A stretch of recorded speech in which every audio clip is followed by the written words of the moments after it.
Hello everyone, Dr. Suneel Dhand, internal medicine physician. Austria and Germany, two major European Western countries, have been having a lot go on over the last few weeks with regards to their COVID-19 situation. I've been following the news very closely. I visited both countries before, Germany and Austria, both beautiful countries. Austria in particular, what stunning scenery. I also know a lot of people from Germany and Austria, and the situation over there has been rising caseloads and hospitalizations, and I've been following the news, and last week actually one story in particular caught my attention about how in Austria they were going to impose lockdowns on the unvaccinated, and as far as I'm aware that would make them the first major Western European country to do so. This morning I read a story on the good old BBC. Despite all of their faults, I did grow up with the BBC, so I read their website every single day. And this was the article that I read about the situation in both Austria and Germany. Austria to go into full lockdown as COVID surges. Days after Austria imposed a lockdown on the unvaccinated, it has announced a full national COVID-19 lockdown starting on Monday. The Chancellor said it would last a maximum of 20 days and there would be a legal requirement to get vaccinated from the 1st of February next year. So a couple of changes there. They extended the lockdown to include everybody, not just the unvaccinated, and they've now made it a legal requirement. So by law, you have to get vaccinated by next February in Austria.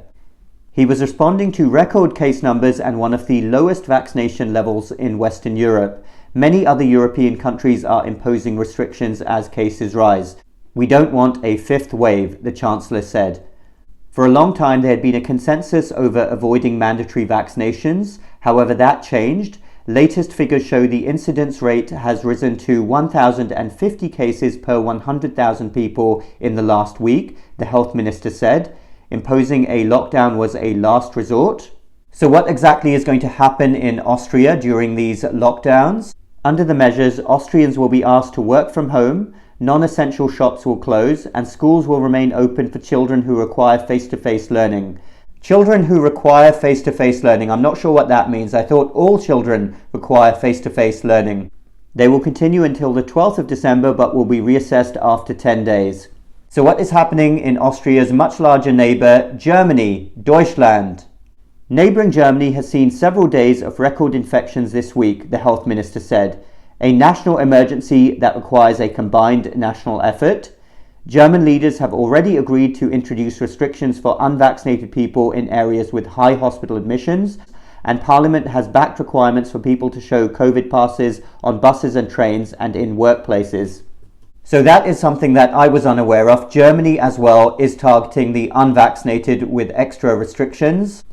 But now in Bavaria, which borders Austria, the state premier went a step further, declaring a de facto lockdown for the unvaccinated. Bars and clubs will close for 3 weeks and all Christmas markets have been cancelled. That's a real shame. German Christmas markets are tremendous fun. For anyone who has been to Germany around Christmas time, I have before, their Christmas markets are really something to see and experience. In fact, so much so that I have noticed when I've gone back home to England for Christmas over the last few years, the English are now copying German Christmas markets. Who would have guessed? But anyway, I hope in England they get to enjoy their German Christmas markets this year and don't close over there at least. Weekly incidence rates in Bavaria top 1,000 per 100,000 people. Restaurants, hotels, sport and culture will also close. So that is really big news from Germany and Austria. And actually, if you dig into the news, you will find that across Europe, many nations are considering reintroducing restrictions over the winter months. From the Netherlands, Ireland, and I even heard Iceland is thinking about the same thing. I was actually at a medical conference last week and I met a doctor who was from Iceland, and he said that despite their high vaccination rates, my understanding is that their vaccination rates are among the highest in the world, so they're very different from Austria. But in Iceland, 80 to 90% of eligible adults are vaccinated. Even they are now talking about restrictions over the winter months, and that is something which is very thought-provoking. So I would like to pose 3 questions here to any of the leaders in these Western European countries. Number one, are these European nations following the correct policy proposals here in relying on restrictions and lockdowns as a way of curbing COVID-19 over the winter months? Or are they following faulty logic? I know in many European countries they are also openly touting the COVID-19 vaccine booster campaign as a way of avoiding restrictions and lockdowns. I know in the United Kingdom, the Prime Minister openly said that that was the way to avoid lockdowns over the winter months. Number two, shouldn't healthcare systems across Europe and indeed the United States as well be doing more to prepare for winter months? I am yet to hear a health minister say openly that they are preparing for the winter by hiring more staff in their hospitals, by preparing more hospital floors and wards. Why isn't that happening? That seems to be a logical thing to do if you know you may be facing a difficult winter.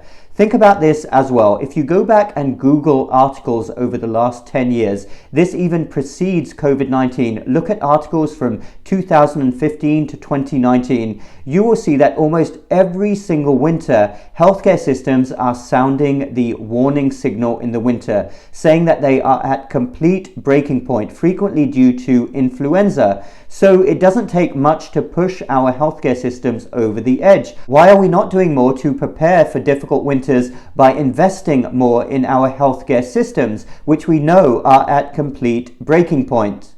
And number three, will the United States follow Europe? As I've said many times before, what happens in Europe spreads to the United States typically within 4 to 6 weeks. COVID-19 moves from east to west. We've seen that pattern repeatedly. My own sense is, if we're talking about restrictions and lockdowns, there is minimal appetite for reimposing these in America. I just don't get the sense that people want it or will tolerate it. But a lot of things have surprised me over the last 18 months or so. So you never know, especially in those colder parts of the United States, whether regional leaders will be pushing for more restrictions and lockdowns. As for the unvaccinated specifically going into lockdown, as they are in Austria and Germany, I really couldn't see that flying in the United States. I know we complain a lot in America about freedom and liberty, but I do think fundamentally the US population is very different from the European populations, which are much more tolerant of restrictions, lockdowns, and government control. But we shall see. So keep your eye on Europe and the United States very carefully over the upcoming weeks as we hit the peak of winter. Let me know what your thoughts are down below. Feel free to comment. Dr. Suneel Dhand, MedStroke Lifestyle Medicine. Join me on locals.com as well. It is an uncensored platform. Link is down below. Have a great weekend, everyone. Stay safe, do something fun, hopefully, and we will speak again very soon.